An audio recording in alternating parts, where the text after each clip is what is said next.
da primeira vez né? Em São Paulo, em São Paulo, fazendo uma lembrança da nossa fraternidade do grupo RV, na qual eu estou presidente do fundador da casa.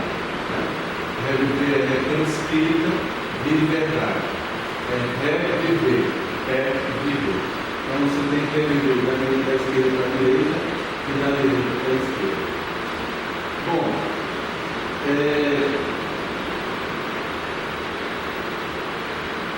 não é fácil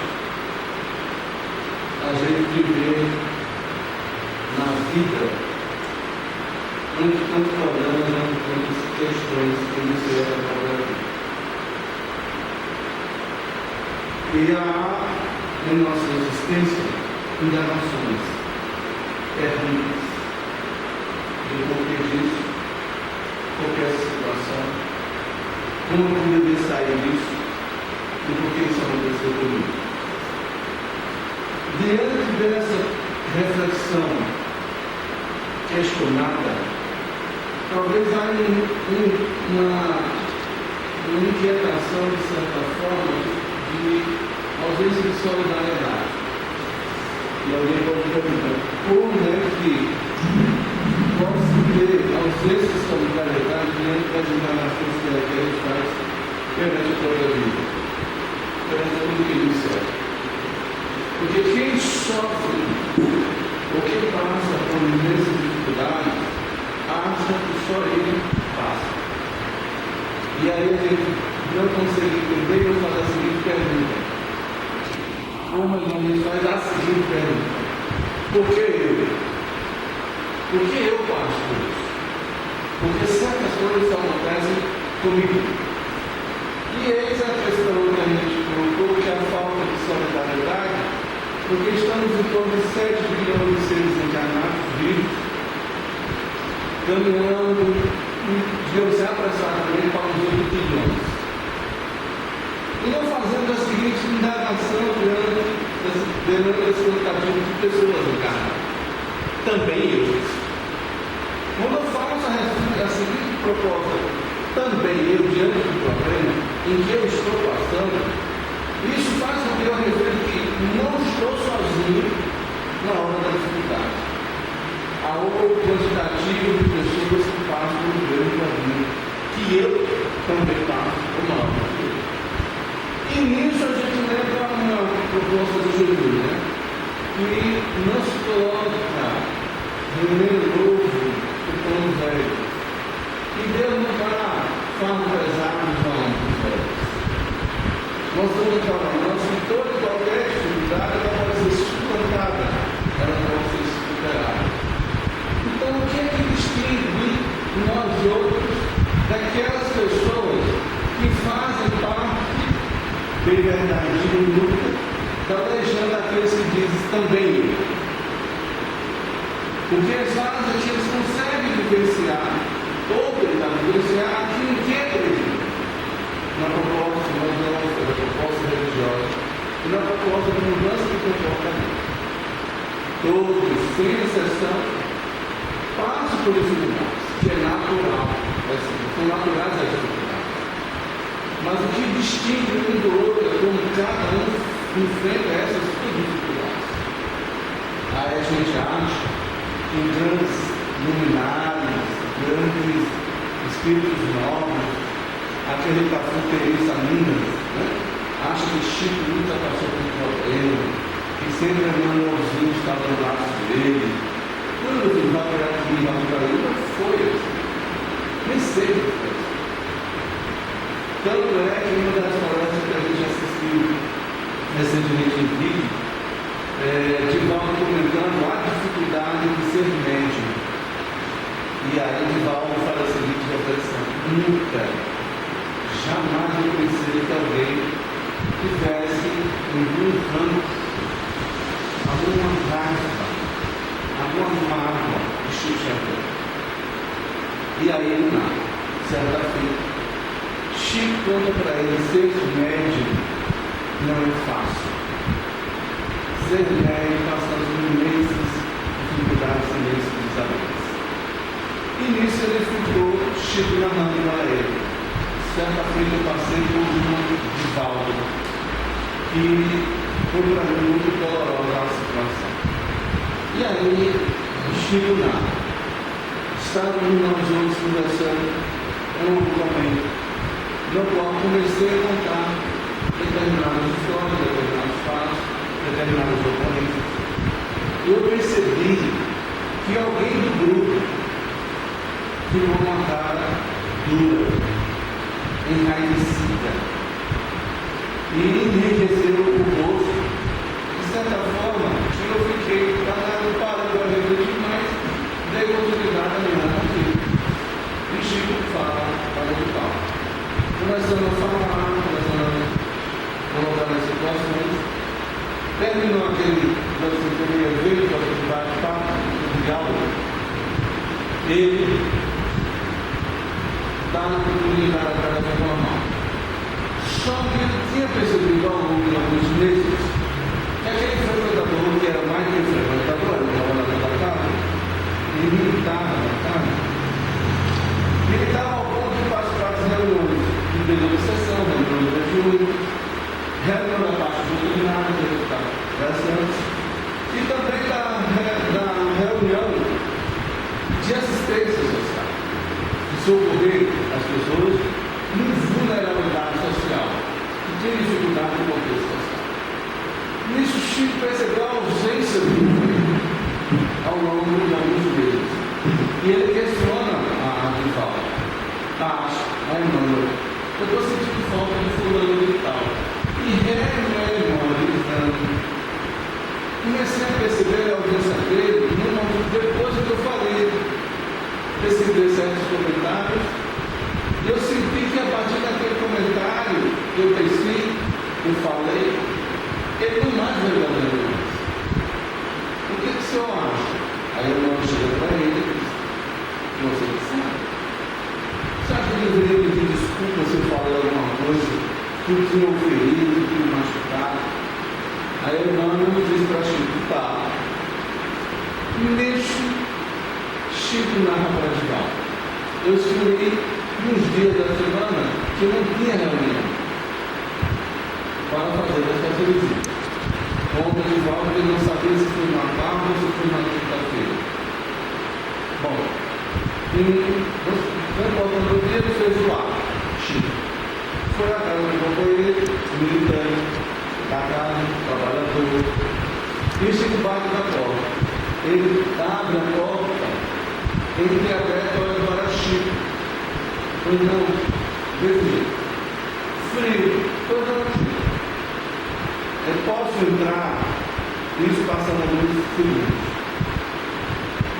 Já talvez Chico percebendo que não estava sendo acolhido como amigo, ou como pessoa conhecida, no mínimo. Aí o senhor, naquela sessão, tudo bem, e Chico entrou na sala. Falou com ele não ofereceu sequer o momento de Chico se sentar. Chico passou a narrativa todinha e disse, fulano, temos percebido, eu percebi, que você só faz todo o trabalho da casa, da parte doutrinária, do diálogo, da conversação. E também temos percebido que até da assistência social, do socorro aos vulneráveis sociais, aos que têm dificuldade no contexto social. E nessa minha reflexão, eu notei que foi no momento em que eu fiz uma determinada colocação, ou fiz várias colocações, e eu acho que você tomou como uma questão pessoal. Então assim, e o rapaz do senhor olha para Chico e disse, nesses termos, narra Divaldo na palestra, em vídeo. O Cine Chico Xavier. Você pode ser bom dos outros, mas ele o Chico se impactou, porque tudo estava pedindo desculpas, estava pedindo perdão, e ele disse, eu não aceito os seus desculpas. Aí Chico olha para ele e diz, tudo bem, eu já fiz a minha parte. no fogo.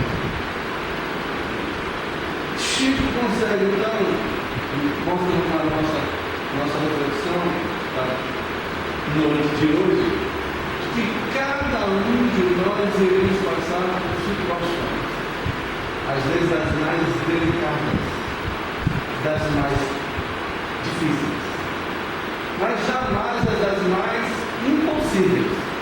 E aí eu vou fazer uma reflexão que a gente diz lá na nossa casa: Deus não faz o impossível. Aí eu vou tomar uma situação muito boa. Deus não faz o impossível. Se ele tem a pré-ciência, se ele conhece as coisas antes delas acontecerem, ele não precisa fazer o possível. Porque tudo que ele faz está dentro do possível, do conhecimento dele. Como nós não temos a pré-ciência, nós estamos usando da impossibilidade. Então há sempre possibilidade para que alguma coisa se manifeste dentro da estrutura espiritual que a gente esteja passando, ou de relação humana. Mas a questão primeira foi também: o que é que isso tem a ver com a reflexão primeira? Tem a ver que cada um de nós iremos passar por dificuldades. Cada um de nós iremos ter problemas a serem solucionados. O que distingue, como a gente já falou, uma situação da outra situação é como eu me posiciono perante o problema, perante as coisas externas. Se eu ficar no circuito fechado, como nós pensamos mais próximo a nós, como se fosse um cachorro correndo atrás do próprio rabo, nós vamos achar a resposta nenhuma. Então, se Deus tem uma solução para tudo, o que a gente tem que fazer, depois eu pergunto também eu, é aquela reflexão paulina: o que queres que eu faça, Senhor? Porque ele já sabe o que ele nos passar. Ele já sabe qual é a situação em que nós nos encontraremos. E ele nos aguarda a seguinte posição. Qual é a posição? Da parábola da figueira que secou. Estava ele caminhando, e teve fome, viu adiante uma figueira, se aproximou, e ao se aproximar, viu que não tinha filhos na figueira, porque não era época de filho, amaldiçoou. Por que amaldiçoou? Porque passando algum tempo, ele retorna. Pedro, sendo observador, diz: Senhor, veja a figueira que tu amaldiçoaste, ela secou até a raiz. Nessa situação, a gente pode dizer: mas por meio de onde Jesus terá amaldiçoado? E como é que a gente pode tirar lições ou ilações dessa questão com relação à figueira? É que quem teve fome foi Jesus. Aí a gente pergunta: quantas vezes você viu, sentiu Jesus pedindo um filho para você? Aí alguém pode perguntar: mas eu não tenho condições de dar. Mas era a ideia também de Jesus. Era para a figueira dar figos na época de não dar figos. Não é mais valoroso? E não abençoa mais a pessoa que, quando está passando por uma região, sabe que na época de dar fruto naquele período, está morrendo de fome e olha uma árvore dando fruto em período errado. Você vai abençoar? Você vai agradecer. E é mais valorosa ainda a árvore, porque ela está dando fruto. Além de estar na época dela, ela dá fruto fora da época. E os prováveis não pessoa, a árvore, extraordinária. Então a gente mostra, e a gente vê nessa reflexão, que Jesus propõe que dê da sua parte, nem é por situações que você não tem condição de dar, mas tem. Porque valorada, maior vai ser o valor da sua ação.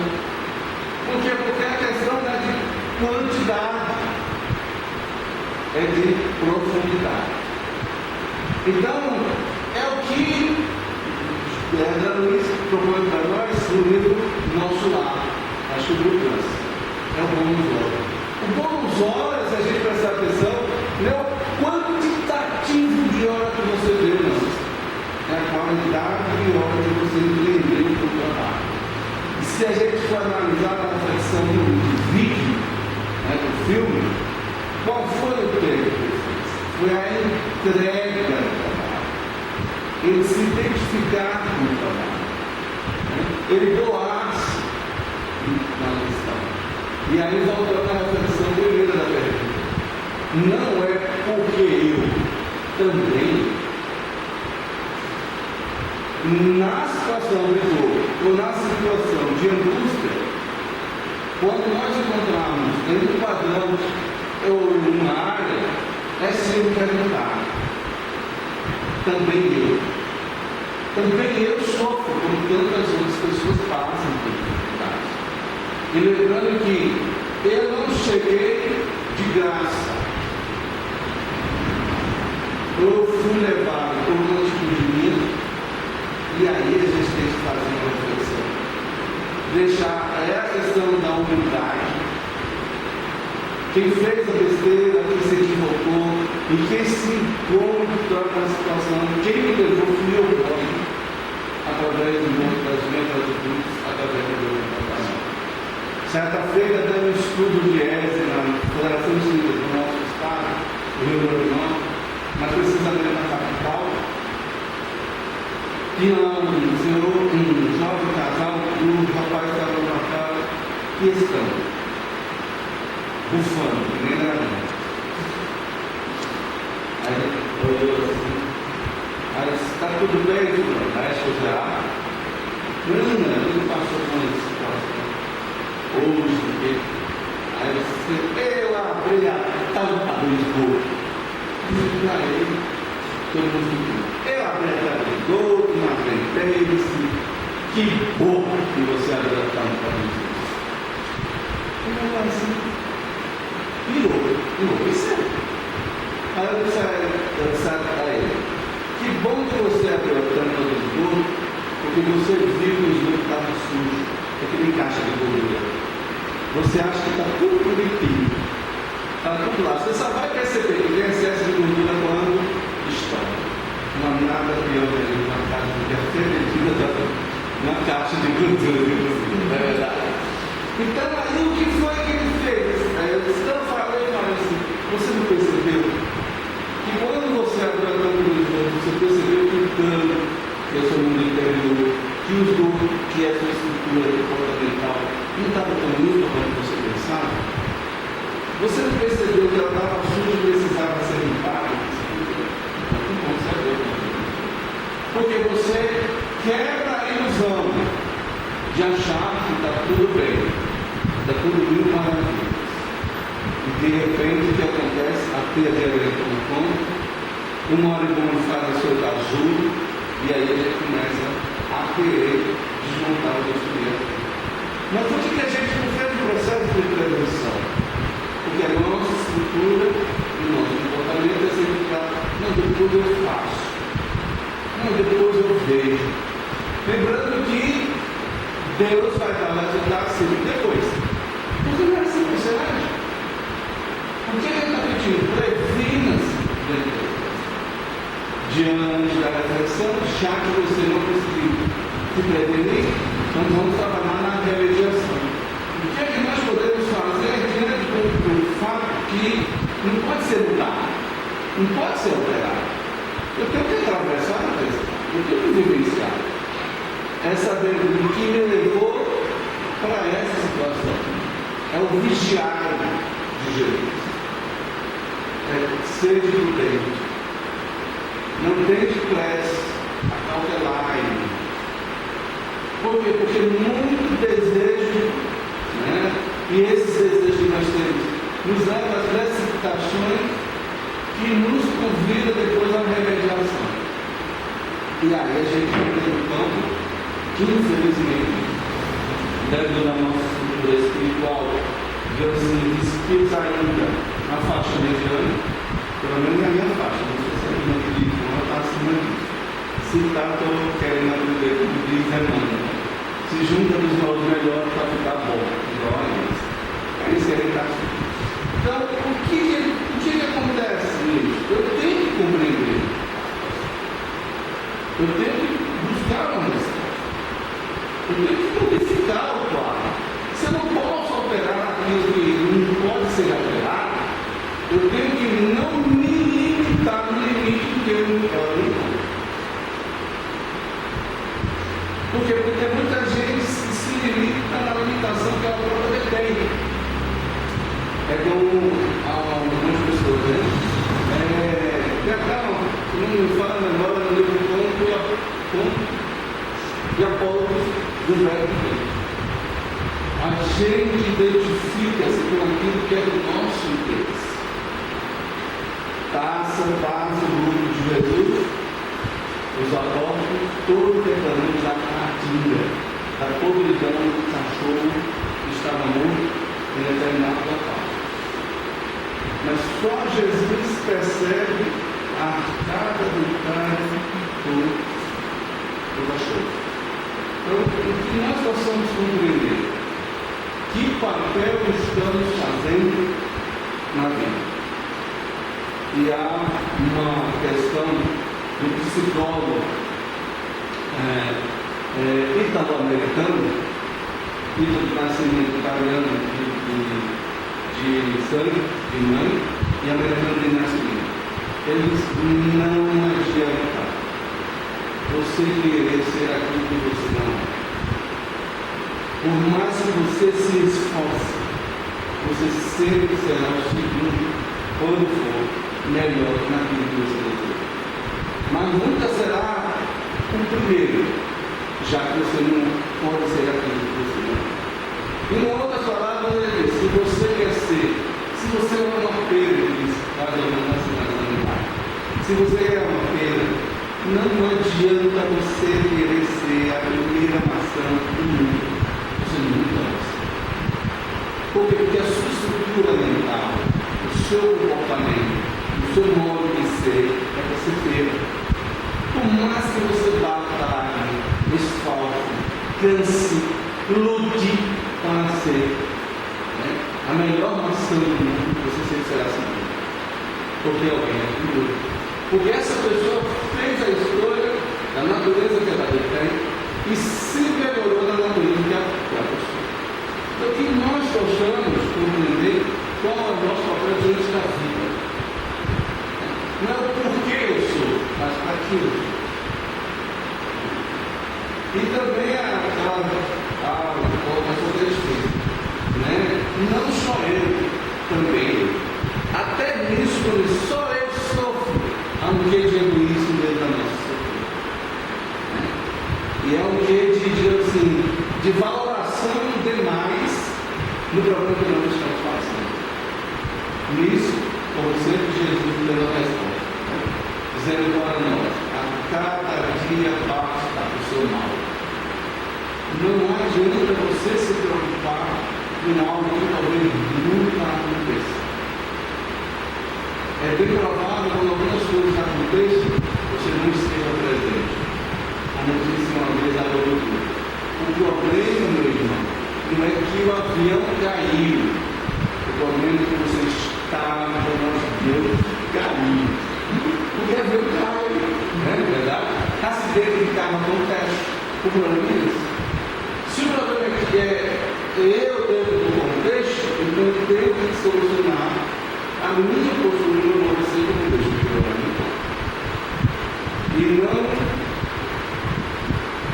E não fazer as nossas dificuldades, as nossas dores, o nosso sofrimento, como elemento de interdição. Tem um rapaz que tem um mundo complicado, que tem a história de oração. Ele não teve braço, ele não escreve. Mas fala da mensagem da pessoa. Fala da mensagem do amor. Fala da mensagem do determinismo da vida. E a outro Senhor também, que leva o filho para a corrida, o filho paraplégico. Ele leva, ele faz para o filho sorrir. Então, nós não podemos nos deter diante da questão que é o Senhor. Temos uma amiga, para encerrar, já está desencarnada. Ela tinha mal no parto e a gente viu o sofrimento. O pé dela torcia todinho para dentro, para esquerda. Que você tinha que fazer força, mas força muito mesmo para botar ela normal. Mas não adianta, voltava assim. E ela ficava olhando e comemorando. Aí a Shambhala chegava para ela e dizia: a sua bengala é o elemento de redenção da sua sessão espiritual. Então cada um de nós aproveitemos o que nós estamos fazendo da nossa vida. E para encerrar, de volta disso, os Espíritos falaram para nós: floresçamos aonde nós fomos plantados. Não adianta querer florescer aonde você foi. E não fique ansioso por passar de boca da hora. Porque estás ansioso das grandes coisas, se não estás dando conta das pequenas que estão em tuas mãos. Então, meus anjos, cada dia será. E não há melhor remédio para a gente tentar encontrar com Deus senão com a graça. Orar. Mas não é orar, verbalizar, mexer, é falar, é expor o coração. Chora quando você tiver coragem. Diga o seu segredo. Mesmo que você fique escondido atrás da porta e ninguém sabe, mais fácil. Porque ele disse: quando orares, entrar no teu quarto, na intimidade do teu Deus. E Deus, sabendo que tu falas em secreto, está a asas.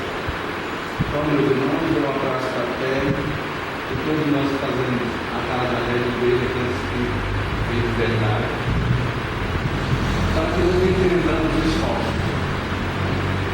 Aqui em Curitiba, ou lá em São Gonçalo, todo mundo talvez como a gente milita, tanto quanto no município do nosso estado.